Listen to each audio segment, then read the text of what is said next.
What's going on, Soul Nation? Ginger Prime here, ecstatic and just full of emotion. And for watching this video, you've unlocked the epic title of Endwalker. We're not going to beat around the bush. I'm going to give you guys my thoughts, my true, just the things that stood out the most, the things I'm most excited about from the recent Final Fantasy XIV expansion announcement, which is cool news all around.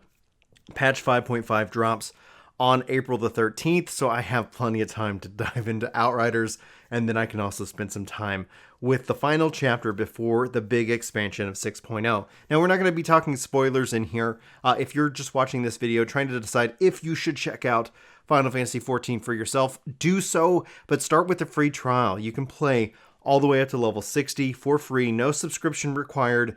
You can play that's taking you all the way through the second expansion. It should give you a real good idea what this game is about, and allow you to kind of work your way through ARR and get into Heavensward, which to me is one of the most powerful expansions and Final Fantasy stories ever told out of the entire series. Final Fantasy XIV is a single-player RPG set in an online world. Think of it as an RPG MMO. So if MMO really kind of scares you off or makes you concerned, note that it doesn't have to have that for you. 14 does an interesting job weaving this in and out to some success, and to obviously sometimes it doesn't necessarily work out as well as the developers struggle with that word. Hope. Now, again, this is just my opinion. What stood out to me the most? Number one, the most important thing, if that's all you're here for this video about, the freaking Sage. We've needed a healer in Final Fantasy XIV for a long time, and I say that knowing White Mage is amazing, but we've needed like an extra healer, and we've asked for this, and we've asked for this.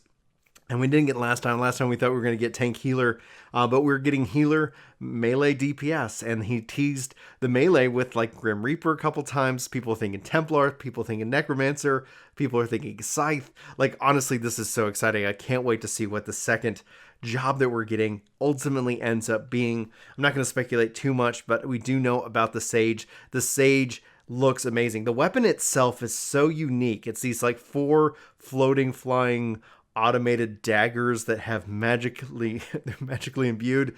Just watching it in action has me really excited to see how it plays out. I think why I'm so excited for the Sage at its core is because now you have White Mage and Astrologian, which can kind of fill in that pure healer fantasy role.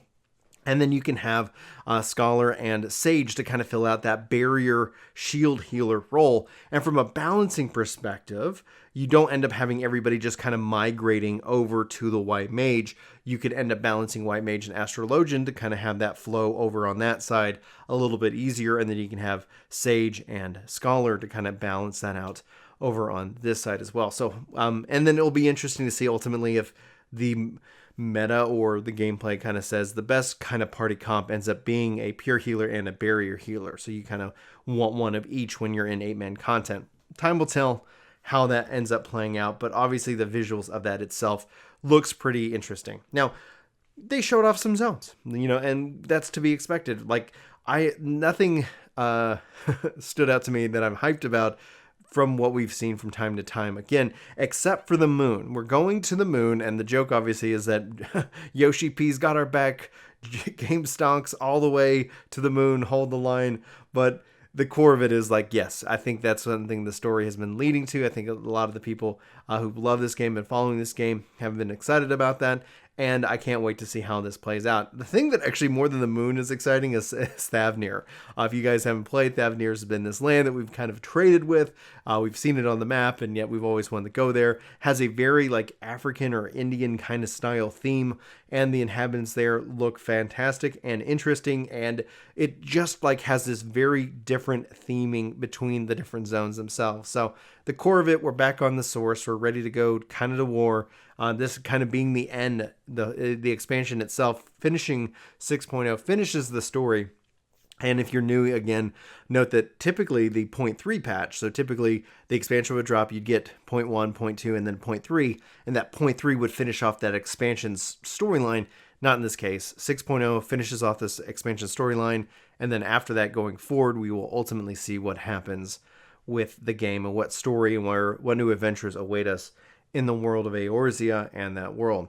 They also show off a little bit of Pandemonium, essentially just the name and La Habrea coming back. This is really important because I think this will be a really great thing to see. Now, as how it gets integrated, because the raid series goes beyond the expansion itself, I'm wondering what kind of world, what kind of area, how do they justify it in the lore? That's something that I think I'm really excited to see how it plays out ultimately. And personally speaking, I really hope that we get Xenos off of his chairs. We've only been seeing him sit in his chairs all like, you know, distraught and bored and whatever. Like, let's go. Let's just resolve this issue with Xenos once and for all. And hopefully that can kind of put a rest to it. Visually, guys, this is something that I think a lot of people are going to be very excited about. Again, I can't stop thinking about the Sage themselves. Can't wait to get my hands on playing that job itself. Can't wait to figure out what's next. And that really kind of brings me to the second half of this video. Now, if you guys are interested, they did not have any information about Xbox for Final Fantasy XIV. This was ultimately disappointing. I talked about it over on Ginger Gaming Radio. You can go watch that video. If you feel like it, you don't not have to, but just note, I kind of went into there.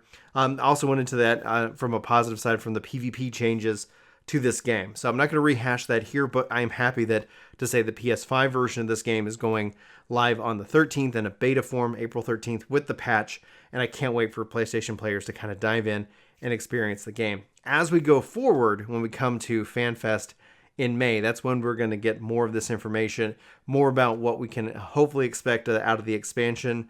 And I think it's just going to be a wild ride. And I thank you, if you've hung out with me up to this point, to come on this journey with me. Now, ultimately, I ask you the question, is there anything that stood out to you the most? If you haven't played, and again, you're watching this video trying to decide if you should, what questions do you have? How can I help you, get you to at least try and experience this game? Because for me, having played this game for 10 years, coming up to this kind of final chapter of the Zodiark Hydaelyn arc, this epic grand adventure that we've been on throughout all of these expansions, having that finally put to a rest and to a close has me more excited than anything to experience it with you or alongside you one way or the other. I'm really happy to have that and experience it. And then I'll share it with you guys here on this channel, on To Work to Game, and my many other outlets in which that I love to talk about video games. Now, it's at this time that I want to say thank you so much for watching. Isaiah, with our comment of the week or day.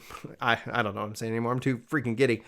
Brutal Expert is another Outriders content creator.